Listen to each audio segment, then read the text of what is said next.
ඉංග්‍රීසි කතා කරන්න වචන 3000ක් ඕන. එදිනදා ජීවිතෙන් අපිට මේව හොයාගත්ත හැකි. දැන් අපි දුවලා පැනලා ගොඩක් දේවල් කරලා අපි ඉගෙන ගන්න යන්නේ. සාමාන්‍යයෙන් 95%ක් විතර වාට ඉංග්‍රීසි තේරෙන්න නම් වචන 3000ක්වත් අපි එකතු කර ගන්න ඕන. වාක්‍ය රටා එකතු කර ගන්න ඕන.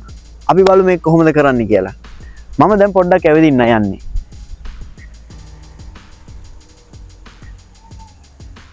Now I am walking. දැන් මම ඇවිදින්නේ.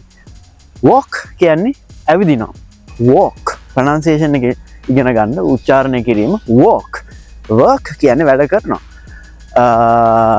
දැන් මම දුවන්න පටන් ගත්තොත් මම දුවන්න යන්නේ කියන්නේ කොහොමද? I am going to run. මම දුවන්න යන්නේ. දුවමුද? I am going to run. කිව්වා දැන් මම I am running. දැන් මම දුව ඉන්නේ. ඉතින් මේ ක්ලාස් එකක් කරන ගමන් ආවේ මේ දුවන්න ඇඳුම් අරගෙන ආවේ නෑ බිසි නිසා I am going to jump. මම පනින්න යන්නේ. කොහොමද කියන්නේ? I am going to jump. හරිද? පැන්න ඕගොල්ලෝ දැක්කද දන්නේ? Jump. I am going to jump. මම පනින්න යන්නේ. I am going to ගාවට වාට ක්‍රියාපදයක් දාගත්ත හැකි. ඉතින් කියනවා subscribe කරන්න අපේ channel එක. ඔයාලට ගොඩාක් දේවල් ඉගෙන ගන්න පුළුවන්. අපි දැන් ඉන්නේ ground එක. We are මමත් එක්ක තව එක්කෙනෙක් ඉන්නවා මාව record කරන එක්කෙනා. අපි දැන් තැනක ඉන්නවා නම් දැන් අපි ඉන්නේ ground එකේ. We are in the ground. අපි දැන් ground එකක ඉන්නේ. We are in the ground. අපි තව පොඩ්ඩකින් cement එකට යනවා. කනත්තර යනවා පොඩි වැඩක් කරන්න. ඒත් වීඩියෝ එකක් කරන්න යන්නේ. එතකොට we are in the cemetery. Cemetery. අපි දැන් ඉන්නේ කනත්තේ. cemetery එකේ. එතකොට දැන් අපි කනත්තේ නෙමෙයි ඉන්නේ. කොහොමද කියන්නේ? We are not in the cemetery now. We are ගාවට not දාගන්න. cemetery කියන්නේ කනත්ත. අපිට වචන 3000ක් එකතු කර ගන්න ඕන.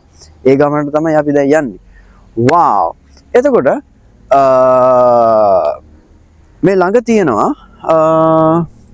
water bottle එකක්. water bottle එක පොඩ්ඩක් අල්ලන්න. අර තියෙන ළඟ තියෙන. එතකොට අපිට කිව්ව හැකි this is a water bottle කියලා. මේ තියෙන්නේ water bottle එකක්. එතකොට මේ අර ඈත car එකක් තියෙනවා. that is a car.